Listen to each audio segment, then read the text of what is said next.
ಸೂರ್ಯೋದಯ ನ್ಯೂಸ್ಗೆ ಸ್ವಾಗತ. ಎಂದಿನ ಸುದ್ದಿ. ಸ್ಥಳ ಕೃಷ್ಣಮ್ಮ ಗಾರ್ಡನ್, 3ನೇ ಅಡ್ಡರಸ್ತೆ, ಮುನಿರೆಡ್ಡಿ ಪಾಳ್ಯ, ಜೆಸಿ ನಗರ, ಬೆಂಗಳೂರು. ದಿನಾಂಕ 10/5/2026 ಭಾನುವಾರ ಬೆಳಿಗ್ಗೆ ಮಾನಸ ಮಂದಿರ ವೃದ್ಧಾಶ್ರಮದ ಸಂಸ್ಥಾಪಕರಾದ ಶ್ರೀಮತಿ ಸುಮಿತ್ರಾ ರಾಮದಾಸ್ ರವರು ಸತತ 3 ವರ್ಷಗಳಿಂದಲೂ ಸ್ವರ ಸಮ್ಮಿಲನ ತಂಡದಿಂದ ಹೆಸರುವಾಸಿಯಾದ ಸ್ವರ ಸಮ್ಮಿಲನ ತಂಡದಿಂದ ರಸಮಂಜರಿ ಕಾರ್ಯಕ್ರಮವನ್ನು ಅದ್ದೂರಿಯಾಗಿ ಏರ್ಪಡಿಸಲಾಗಿತ್ತು. ವಿಶೇಷವಾಗಿ ಭಾನುವಾರ ಬೆಳಿಗ್ಗೆ 9 ಗಂಟೆಗೆ ಗಣೇಶನ ಪೂಜೆ, ನಂತರ ರಾತ್ರಿ 9ರವರೆಗೆ ನಡೆಯುವ ರಸಮಂಜರಿ ಕಾರ್ಯಕ್ರಮದ ಎಲ್ಲ ಪ್ರೀತಿಯ ಕಲಾವಿದರಿಗೆ ಸನ್ಮಾನವನ್ನು ಏರ್ಪಡಿಸಲಾಗಿತ್ತು ಮತ್ತು ಕಾಫಿ, ತಿಂಡಿ ಮತ್ತು ಊಟದ ವ್ಯವಸ್ಥೆಯನ್ನು ಏರ್ಪಡಿಸಲಾಗಿತ್ತು. ಎಲ್ಲ ಪ್ರೀತಿಯ ಕಲಾವಿದರಿಗೆ ಹಾಡಲು ಅವಕಾಶವನ್ನು ಮಾಡಿಕೊಡಲಾಗಿತ್ತು. ಕಾರ್ಯಕ್ರಮದಿಂದ ಸಂಗ್ರಹವಾದ ಹಣವನ್ನು ಅನಾರೋಗ್ಯದಿಂದ ಬಳಲುತ್ತಿದ್ದ ಒಂದು ಹೆಣ್ಣು ಮಗುವಿಗೆ ಆರೋಗ್ಯದ ಹಿತದೃಷ್ಟಿಗಾಗಿ ಹಣವನ್ನು ನೀಡಲಾಗಿತ್ತು. ಶ್ರೀಯುತ ದಿನೇಶ್ ಅವರು ಕಾರ್ಯಕ್ರಮದ ನಿರೂಪಣೆ ಮಾಡಿ ಯಶಸ್ವಿಗೊಳಿಸಿದರು. ಮಾನಸ ಮಂದಿರ ವೃದ್ಧಾಶ್ರಮದ ಸಂಸ್ಥಾಪಕರಾದ ಸುಮಿತ್ರಾ ರಾಮದಾಸ್ ರವರು ಇನ್ನೂ ಹೆಚ್ಚು ಸಮಾಜ ಸೇವೆಯನ್ನು ಮಾಡಲಿ ಎಂದು ನಮ್ಮ ವಾಹಿನಿಯ ಮುಖಾಂತರ ಕೇಳಿಕೊಳ್ಳುತ್ತಿದ್ದೇವೆ.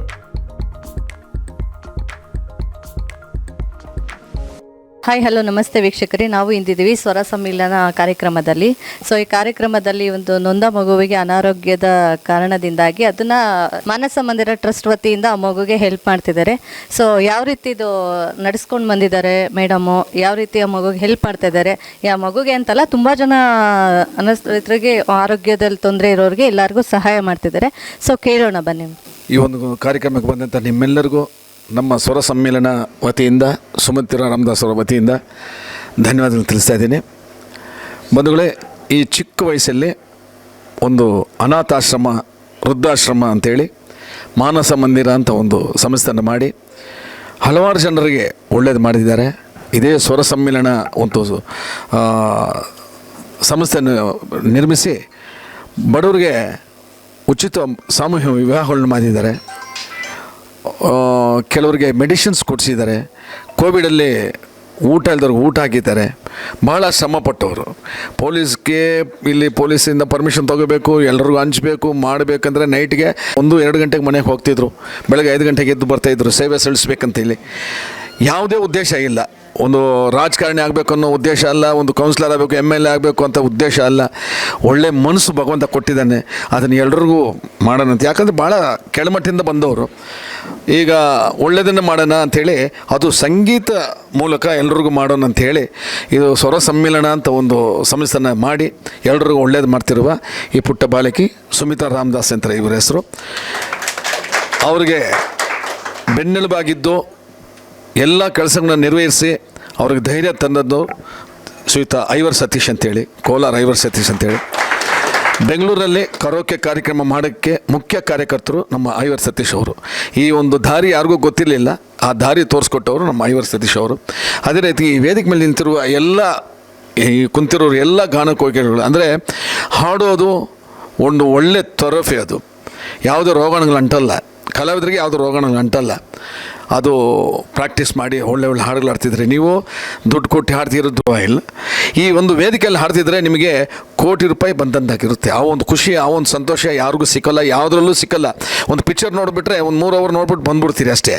ಬಟ್ ನೀವು ಒಂದು ಹಾಡು ಆಡುವಾಗ ನಿಮ್ಗೆ ಮನಸ್ಸಲ್ಲಿ ಎಷ್ಟು ಸಂತೋಷ ಆಗುತ್ತೆ, ನರನಾಡಿಗಳೆಲ್ಲ ಕೆಲಸ ಮಾಡ್ತಿರುತ್ತೆ. ಆ ಒಂದು ಖುಷಿಗೆ ಈ ಒಂದು ಸಂಸ್ಥೆ ಮಾಡಿ ಪ್ರತಿ ವರ್ಷ ಅದ್ಭುತವಾಗಿ, ಅಂದರೆ ಸಸ್ಯಾಹಾರಿ ಮಾಂಸಾಹಾರಿ ಊಟವನ್ನು ಹಾಕಿ ಎಲ್ಲರಿಗೂ ಮಡಿಲಕ್ಕು ಕೊಟ್ಟು ಎಲ್ಲರಿಗೂ ರೇಷ್ಮೆ ಸೀರೆ ಹಂಚಿ ಗಂಡಸರಿಗೆ ಪಂಚಶಲ್ಯ ಅಂತ ಕೊಟ್ಟು ಮಾಡಿದಂಥವ್ರು ನಮ್ಮ ಸುಮಿತ್ರಾ ರಾಮದಾಸ್ ಅವರು. ಈ ಸಂದರ್ಭದಲ್ಲಿ ಈ ಒಂದು ಮಗುಗೆ ಪ್ರಪಂಚದಲ್ಲೇ ಇಲ್ಲದಂಥ ಒಂದು ಡಿಸೀಸ್ ಅದು ಇಂಡಿಯಾನಲ್ಲಿ ಇವರು ಒಬ್ರಿಗೆ ಬಂದಿದೆ, ಬೇರೆ ದೇಶದಲ್ಲಿ ಒಬ್ರಿಗೆ ಬಂದಿದೆ. ಇದು ಹೆಂಗಂದರೆ ಆ ಮಗು ಎದುರುಗಡೆ ಹೇಳಬಾರ್ದು, ಅವ್ರು ಬದುಕೋದು ಕಷ್ಟ ಅಂತ ಹೇಳ್ಬಿಟ್ರು ಡಾಕ್ಟ್ರು. ಅಷ್ಟೊಂದು ಶ್ರಮ. ಯಾಕಂದರೆ ಮೂಳೆ ಮೊಳ್ಕೊತ ಇದೆ, ಹಾರ್ಟಲ್ಲಿ ಮೊಳ್ಕೊಂಬಿಟ್ಟೈತೆ, ಅದಕ್ಕೆಲ್ಲ ಕಡಬೇಕು. ನನಗೂ ಹಾಳು ಎನ್ಬೋದು, ಯಾಕಂದ್ರೆ ನನಗೊಂದು ಹೆಣ್ಣು ಮಗ ಐತೆ. ಹಾಗಾಗಿ ನಾನೇ ಕರೆದೆ, ಅಮ್ಮ ಕರೆದು ಅವ್ರಿಗೇನೋ ಮಾಡೋಣ ಅಂಥೇಳಿ, ಒಂದು ಸಹಾಯ ಮಾಡೋಣ, ಎಲ್ಲರೂ ಕೈ ಜೋಡಿಸೋಣ ಅಂಥೇಳಿ ಕರೆಸಿದ್ದೀವಿ. ಈ ಒಂದು ಕಾರ್ಯಕ್ರಮ ನೀವು ಬಂದಿದ್ದಕ್ಕೆ ನಾನು ಭಾಳ ಖುಷಿ ಆಯಿತು. ಎಲ್ರಿಗೂ ಮತ್ತೊಮ್ಮೆ ನಿಮ್ಮೆಲ್ಲರ ಪಾದಗಳಿಗೆ ನಮ್ಮ ಶಿರಸ್ತ್ರಾಂಗ ವಂದನೆಗಳು ತಿಳಿಸ್ತಾ ಇದ್ದೀನಿ ಬಂಧುಗಳೇ. Thank you very much. ಧನ್ಯವಾದಗಳು. Thank you sir. ಇಂದ ನೀವು ಇದು ಪ್ರೋಗ್ರಾಮ್ಗಳು ಮಾಡ್ಕೊಂಡು ನಾನು ಒಂದು 5 ಇಯರ್ಸ್ ಅಂತ ಮಾಡ್ತಾಯಿದ್ದೆ, 5 ವರ್ಷದಿಂದ ಮಾಡ್ತಾಯಿದ್ದೀನಿ ಮ್ಯಾಮ್. ಸೊ ಓಕೆ, ಮಾನಸ ಮಂದಿರ ಸ್ಟಾರ್ಟ್ ಮಾಡಿ ಎಷ್ಟು ವರ್ಷ ಆಯ್ತು? 6 ವರ್ಷ ಆಗ್ತಾಯಿದೆ. 6 ವರ್ಷ ಆಗ್ತಾಯಿದೆ. ಸೊ 6 ವರ್ಷಗಳಿಂದ ನೀವು ತುಂಬ ಕೆಲಸಗಳು ಮಾಡಿದಿರಿ ಅಂತ ಕೇಳ್ಪಟ್ಟಿದ್ದೀನಿ ಮೇಡಮ್. ಸೊ ಅದರಲ್ಲಿ ಮಗುಗೆ ಏನು ಡಿಸೀಸ್ ಇದೆ, ಸೊ ಯಾವ ರೀತಿ ಅವ್ರಿಗೆ ಹೆಲ್ಪ್ ಬೇಕಾಗುತ್ತೆ, ಸೊ ನಮ್ಮ ಸಾರ್ವಜನಿಕ ವೀಕ್ಷಕರಿಗೆ ಆದಷ್ಟು ನಾವು ನಮ್ಮ ಕಡೆಯಿಂದ ಹೆಲ್ಪ್ ಮಾಡಿಸ್ತೀವಿ. ಸೊ ಅದ್ರ ಬಗ್ಗೆ ಏನು ಹೇಳ್ತೀರಾ ಮೇಡಮ್? ಏನು ಡಿಸೀಸ್ ಅಂತ ಇವಾಗ ನಾವು ಹೇಳೋ ಪರಿಸ್ಥಿತಿನಲ್ಲಿ ಇಲ್ಲ, ಯಾಕಂದರೆ ಮಗು ಇದ್ದಾಳೆ. ಸೊ ನಮ್ಮ ಕೈನಲ್ಲಿ ಎಷ್ಟಾಗುತ್ತೆ ಅಷ್ಟು ಹೆಲ್ಪ್ ಮಾಡ್ಬೋದು, ಯಾರು ಬೇಕೋ ಅವ್ರು ಹೆಲ್ಪ್ ಮಾಡ್ಬೋದು. ನಿಮ್ಮ ಮುಖಾಂತರ ಆ ಮಗುಗೆ ಸಮಾಜದಲ್ಲಿ ಯಾರೋ ಹೆಲ್ಪ್ ಮಾಡುವಂಥವ್ರು ಹೆಲ್ಪ್ ಮಾಡಿದ್ರೆ ತುಂಬ ಅನುಕೂಲ ಆಗುತ್ತೆ. ನಿಮ್ಮ ಚಾನಲ್ಗೂ ಕೂಡ ಒಂದು ದೇವರು ಒಂದು ಒಳ್ಳೇದು ಮಾಡಲಿ ಅಂತ ಈ ಮೂಲಕ ಮಗುವಿಗೆ ಒಳ್ಳೇದಾಗಲಿ, ನಿಮ್ಮ ಚಾನಲ್ಗೂ ಒಳ್ಳೇದಾಗಲಿ ಅಂತ ಈ ಮೂಲಕ ನಾನು ದೇವರಲ್ಲಿ ಬೇಡ್ಕೊಳ್ಳಿಕ್ಕೆ ಇಷ್ಟಪಡ್ತೀನಿ. ಖಂಡಿತ.